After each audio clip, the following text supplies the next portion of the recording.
اور جبر کے خلاف بلند کریں اپنی آواز، تو بہت ممکن ہے کہ ان کی جگہ دوبارہ پاکستان تحریک انصاف میں بن جائے، عمران خان صاحب انہیں لے لیں، ورنہ عمران خان صاحب کی پارٹی ہے، وہ جانے، ان کا کام جانے۔ بہرحال یہاں پہ ایک اور ڈیولپمنٹ ہے ناظرین، اور یہ میں نے پھر تھوڑی ریسرچ بھی کی اس معاملے پہ۔ آئی ایس پی آر نے ایک نیا سانگ جاری کیا ہے، اور یہ سانگ جاری کیا کیونکہ 6 سال ہو گئے ہیں جب پاکستان پہ انڈیا نے اٹیک کیا تھا اور ایک فضائی حملہ کیا تھا پاکستان کے اوپر، اور پھر وہ واپس بھاگ گئے تھے۔ تو بڑی تکلیف تھی بطور پاکستانی ہمیں اس وقت کہ یار یہ کیا ہو گیا۔ اور اس کے بعد پاکستان نے پھر اپنا ٹائم لیا، فیصلہ کیا، اور پاکستان نے ریٹیلیٹ کیا تھا۔ تو 2 انڈین طیارے تباہ کرنے کا پاکستان نے دعویٰ کیا تھا، ایک کا ملبہ پاکستان میں گرا تھا، اور پائلٹ بھی پاکستان نے پکڑ لیا تھا، ابھینندن۔ مجھے یاد ہے 2 بڑے زبردست پاکستانی پائلٹ سے جن کا بڑا نام ہوا تھا، حسن صدیقی اور ونگ کمانڈر نعمان علی خان۔ یہ قومی ہیروز تھے، ہیں، رہیں گے ہمیشہ۔ تو اس کے اوپر اب 6 سال کے بعد ایک ملی نغمہ جاری کیا گیا ہے آئی ایس پی آر کی جانب سے، دشمنا سن۔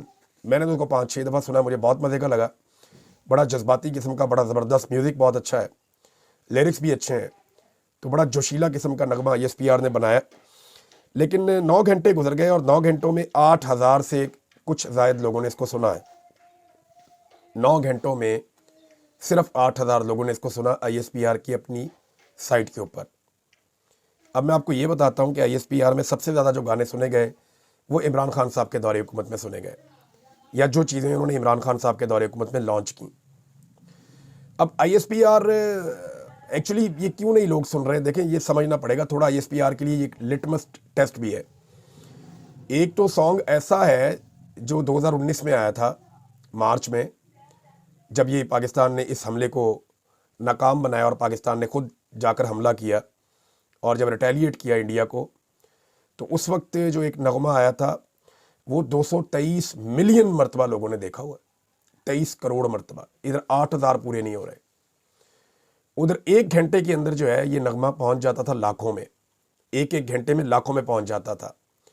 اور میں گزشتہ 2-3 سال کا ریکارڈ دیکھ رہا تھا، جب سے پاکستان میں رجیم چینج آپریشن ہوا تب سے لے کر اب تک آئی ایس پی آر کی صرف چند ویڈیوز ہیں جنہوں نے 1 لاکھ کو کراس کیا ہے۔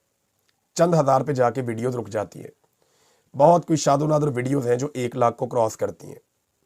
یہ کیا ہوا ہے؟ اگر یہ بھی سمجھ نہیں آ رہا تو پھر اب میں اور کس طرح سمجھاؤں کہ زبردست گانا ہے، میں نے سنا ہے، بڑا زبردست ہے، اور 229 ملین کا ایک گانا تھا، کئی 200 ملین کے ہیں، 150 ملین کے ہیں، 15 کروڑ، 20 کروڑ لوگوں نے آئی ایس پی آر کے گانے سنے ہوئے ہیں ماضی میں۔ اب لوگ سنتے ہی نہیں ہیں، لگاتے ہی نہیں ہیں۔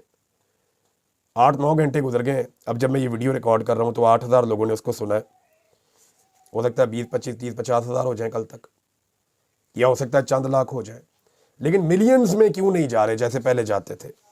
بڑا سوال یہ ہے۔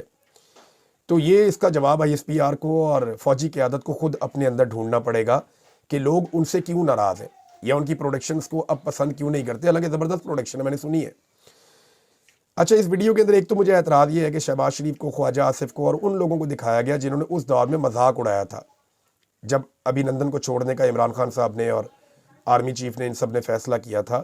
امریکہ نے انڈیا پاکستان کا یہ معاملہ طے کروایا تھا کہ اس سے پہلے کہ ایک بڑی جنگ ایسکیلیٹ ہو جائے، پاکستان نے تگڑا جواب دے دیا ہے تو آپ یہ پائلٹ واپس کریں تاکہ خطے میں بڑی جنگ سے بچ جائیں۔ تو اس وقت کے آرمی چیف نے پھر یہ فیصلہ کیا عمران خان صاحب کے ساتھ مل کر، اور یہ جو ایک حملہ تھا اس میں عمران خان صاحب کا ایک بڑا کردار تھا۔ یہ سب کو کہانی پتہ ہے، لیکن آپ کو حیرت ہوگی کہ 6 سال پہلے جو کچھ بھی ہوا اس میں عمران خان کو نہیں دکھایا گیا، یعنی اس ہیرو کو نظر انداز کیا گیا جس نے اتنا بڑا بولڈ ڈیسیجن لیا تھا کہ ہم منہ توڑ جواب دیں گے، جس نے کھڑے ہو کر اقوام متحدہ میں کہا تھا کہ وی ول ریٹیلیٹ، میں ریٹیلیشن کا سوچوں گا نہیں، میں ریٹیلیٹ کروں گا، یعنی میں واپس حملہ کرنے کا سوچوں گا نہیں، میں واپس حملہ کر دوں گا، کیونکہ میں لا الہ الا اللہ میں مانتا ہوں۔ یہ عمران خان صاحب نے کہا تھا، اور اس کے بعد ساری دنیا نے دیکھا کہ جو انہوں نے کہا وہ کر کے دکھایا۔ تو عمران خان کو اس میں سے غائب کر دیا گیا، اس نغمے میں سے۔ تو عمران خان کو، اتنے بڑے برانڈ کو باہر نکال کے جب آپ بیچ میں گھسیڑیں گے شہباز شریف کو اور خواجہ آصف کو اور ان لوگوں کو جو اس وقت مذاق اڑا رہے تھے فوج کا بھی، اور سارا یاد ہے وہ کیا کہا تھا ایاز صادق صاحب نے کہ ٹانگیں کانپ رہی تھی اور یہ ہو رہا تھا اور وہ ہو رہا تھا اور ماتھے پہ پسینے تھے، تو ڈرے ہوئے تھے بہت زیادہ. تو یہ اسٹیٹمنٹ مجھے تو اچھی طرح یاد ہے، اگر کسی کو نہیں یاد تو نہ ہو. بہرحال یہ آیا گانا دیکھتے ہیں نغمہ کتنا چلتا ہے اور کہاں تک جاتا ہے، اس کے اوپر نظر رکھیں گے. لیکن خاص طور پہ اگر اس پہ نظر رکھنی چاہیے کسی کو تو وہ رکھنی چاہیے ISPR کو، اور یہ دیکھنا چاہیے کہ کیوں لوگ انہیں اب نہیں سنتے یا ان کی بات پہ توجہ نہیں دیتے. جہاں ان کے معاملات ملینز میں پہنچ جاتے تھے اب 1 لاکھ میں پہنچتے ہیں، وہ بھی گھسٹ گھسٹ کے. سینکڑوں ویڈیوز میں سے کچھ چند ویڈیوز ہیں، آپ انگلیوں پہ گن لیں، 1 آدھے لاکھ تک پہنچتی ہیں. ناظرین جی، اس کے پیچھے نا بہت ساری کہانیاں ہیں اور بہت سارے ایسے دکھ ہیں جو جڑ گئے ہیں پاکستان کی ملٹری اسٹیبلشمنٹ کے ساتھ. میں نا آپ کو ایک آڈیو سنانا چاہتا ہوں، اور میری خواہش ہے کہ اگر چیف جسٹس آف پاکستان کے گھر سے کوئی شخص اس کو سن رہا ہے تو وہ چیف جسٹس آف پاکستان کو ضرور سنائے. یہ ایک ماں کی فریاد ہے، اس کی آواز سنیں، اور اگر کوئی بھی چیف جسٹس آف پاکستان کو سنوا سکتا ہے تو وہ انہیں ضرور سنوائے. یہ سنیے یہ ماں کیا کہہ رہی ہے. ہاں بس مجھے آپ کو تو پتہ ہے کہ میرا واحد زندگی کا آسرا ہی وہی بچہ ہے. میں اور تھک گئی ہوں، میں نہ مجھے کہیں جا سکتی نہ کچھ. اتنی مشکلوں سے مجھے لے کے جاتی ہے، کدے کورٹ، کدے تھانے، کدے جیل. میری امت تو جواب دے گئی ہے. میں بہت تکلیف دیکھی ہے اس دور میں، ان دنوں میں اتنی تکلیف دیکھی ہے کہ جس کو میں گنوا نہیں سکتی. آپ سب لوگ مدد کریں، بس میرے بیٹے کی ضمانت ہو جائے. یہ آپ نے سنا ایک ماں کو، آپ ان کا چہرہ بھی دیکھ لیں. یہ بزرگ خاتون ہے، ان کے گھر میں صرف ایک ہی مرد ہے اور کوئی نہیں ہے، باقی ساری خواتین ہیں ان کے گھر میں. 23 مئی 2023 کو اس کو گرفتار کیا گیا تھا 9 مئی کے مقدمے میں.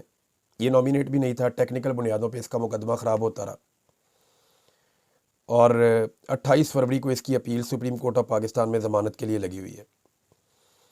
چیف جسٹس آف پاکستان کو سنوائے ہیں.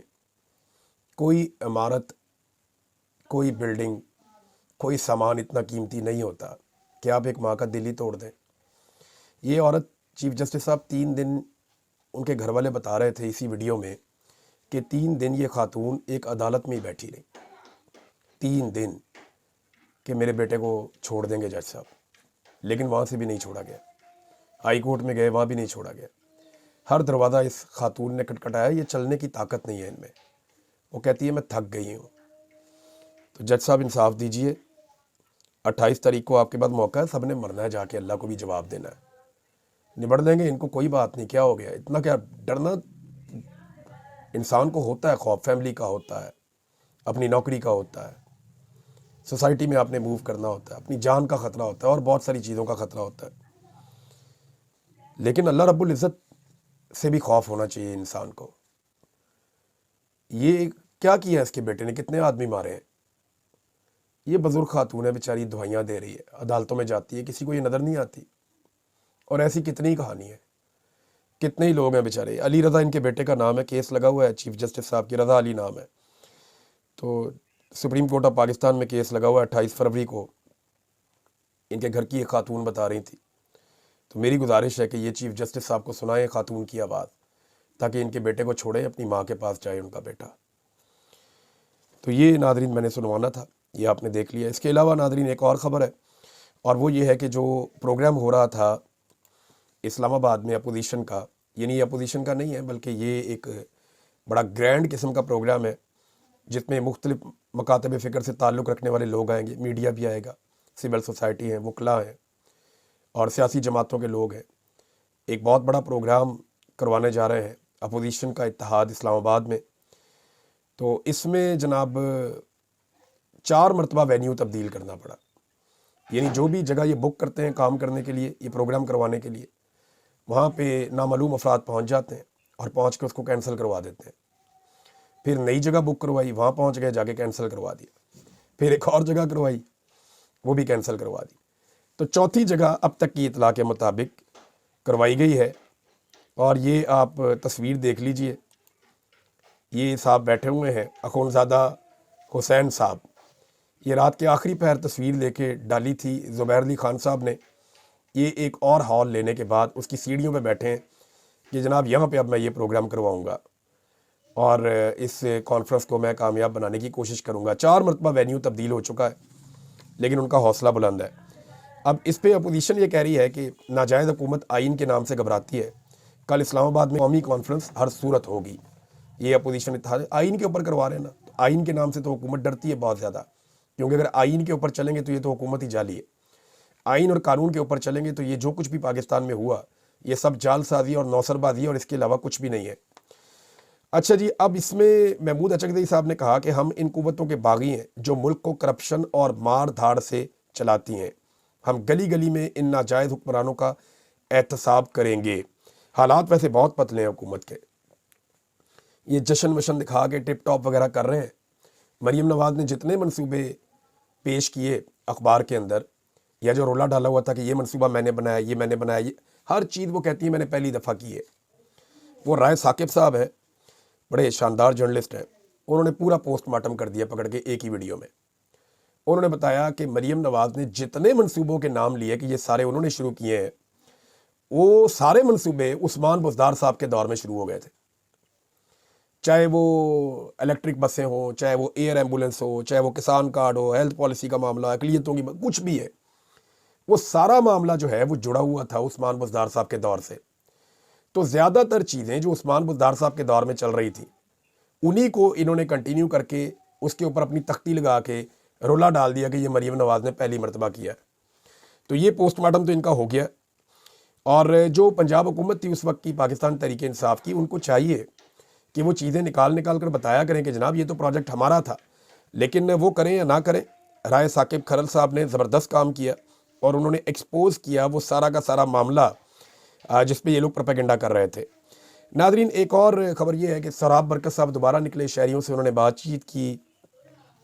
اب جب سوشل میڈیا نکلتا ہے شہریوں میں جا کے ان سے بات کرتا ہے تو پول کھل جاتا ہے, اور ہر تھوڑے دن کے بعد کھل جاتا ہے. کوئی نہ کوئی صحافی نکلتا ہے, کبھی کوئی لاہور میں نکل آتا ہے, کوئی راول پنڈی میں, کوئی اسلام آباد میں, کوئی پشاور میں, کوئی کہیں. تو سارا پول کھل گیا اور راول پنڈی کے شہریوں نے ایک مرتبہ پھر مریم نواز کی کارکردگی پہ سوالیہ نشان لگایا. لوگ ماننے کو تیار ہی نہیں ہے کہ انہوں نے ہمیں کوئی ریلیف دیا. ریلیف تو انہوں نے دیا ہی نہیں. دیکھیں, لوگوں کو انٹرٹینمنٹ بعد میں چاہیے ہوتی ہے, روٹی کپڑا اور مکان ان کا پہلا مسئلہ ہوتا ہے. مہنگائی انہوں نے بے شمار بڑھا دی ہے, بھوک بڑھا دی ہے, بے روزگاری بڑھا دی ہے, اور معاشی تباہی کر دی ہے پاکستان میں. بدامنی میں انہوں نے پورے ملک کو جکڑ لیا ہے اور انٹرٹینمنٹ دکھا رہے ہیں لوگوں کو. انٹرٹینمنٹ ایک ایسی چیز ہے جو لوگوں کی لاسٹ پریورٹی ہوتی ہے. لوگ پہلے یہ چاہتے ہیں کہ ان کا روزگار ہو, کو کھانے پینے کے لیے مل جائے, کوئی چھت مل جائے اپنے بچوں کو رکھنے کے لیے, کوئی ایجوکیشن مل جائے, ہیلتھ مل جائے, تو بھوکے نہ مرے لوگ. لوگوں کی توجہ پہلے ان چیزوں کی طرف ہوتی ہے, اس کے بعد لوگ انٹرٹینمنٹ کی طرف جاتے ہیں. تو انٹرٹینمنٹ کرنا بہت ضروری ہے. جیسے ہارس اینڈ کیٹل شو یا اس طرح کے اور پروگرامز ہیں, یہ ہونے چاہیے, بار بار ہونے چاہیے.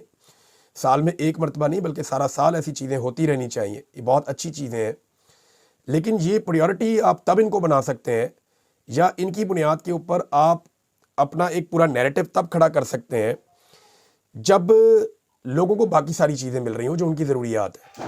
جب لوگ بنیادی ضروریات سے محروم ہوتے ہیں نا, تو تب ان پروجیکٹس کو آپ فرنٹ پہ نہیں رکھ سکتے, جو یہ غلطی کر رہی ہے حکومت. تو اس سے لوگ الٹا ناراض ہو جاتے ہیں اور وہ یہ کہتے ہیں کہ جناب دیکھیں ہمارے پاس کھانے کے لیے نہیں ہے, اور ان کی عیاشیاں ختم نہیں ہو رہی, اور یہ آتش بازیاں کر رہے ہیں, اور یہ انجوائمنٹ کر رہے ہیں, اور ان کی پبلسٹی بھی سب سے آگے بڑھ کے کر رہے ہیں.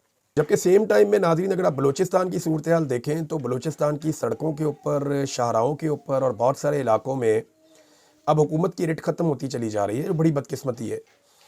یہ میں نہیں کہہ رہا, یہ حکومتی رکن قومی اسمبلی خالد مکسی, ان کا سٹیٹمنٹ آپ سن لیجئے. وہ یہ کہتے ہیں بلوچستان میں اب کوئی نہیں جا سکتا, سڑکوں پر BLA والے سرے عام گھوم رہے ہیں, کل وزیر سے ہتھیار لے کر اسے چھوڑ دیا, لوگوں کے پاس اب صرف ہتھیار اٹھانے کا آپشن رہ گیا ہے. یہ جناب حکومتی رکن قومی اسمبلی خالد مکسی صاحب فرما رہے ہیں. یہ کوئی اپوزیشن کا آدمی نہیں کہہ رہا, یا میں اپنے سے گھڑ کے سٹوری نہیں لے آیا. حالات وہاں پہ ایسے ہی ہیں. سرفراز بھگٹی صاحب جو ہیں وہ ایک ایسے کانوائے میں موو کرتے ہیں مخصوص ایریاز میں کہ جس کے بغیر وہ وہاں پہ موو بھی نہیں کر سکتے, اور جس لیول کا وہاں پہ سیکیورٹی تھریٹ اس وقت بلوچستان میں موجود ہے کوئی اسے امیجن بھی نہیں کر سکتا. فضل الرحمان صاحب نے تو یہاں تک کہا, بلکہ PTI کے لوگوں نے بھی کہا کہ خدا نخواستہ بلوچستان ٹوٹنے کی طرف نہ چلا جائے, آپ کو اپنی توجہ وہاں کرنی چاہیے. یہ لاہور کے میلے ٹھیلے لگے رہیں گے, یہ لگتے رہیں گے. لوگ یہ بھی سوال اٹھا رہے ہیں کہ پرویز الہی نے بھی بطور وزیر اعلیٰ پنجاب میلہ مویشیاں کروایا تھا, اور اس وقت بھی یہی آرمی چیف تھے, تو اس وقت یہ آرمی چیف کیوں نہیں گئے اس میلہ مویشیاں میں؟ کچھ لوگ یہ سوال اٹھا رہے تھے. بہرحال سوالات تو اٹھتے رہیں گے. توجہ ملک کی سالمیت, ملک کی حفاظت اور امن و امان کی طرف دینی چاہیے, اور وہی ہماری فورسز کی پہلی پریورٹی ہونی چاہیے. سیاسی معاملات کو سیاستدانوں پہ چھوڑیں, ادارے اپنی ڈومین میں جائیں تاکہ پاکستان آگے بڑھ سکے. اب تک کے لیے اتنا ہی. اپنا خیال رکھیے گا, اپنے اس چینل کا بھی. اللہ حافظ.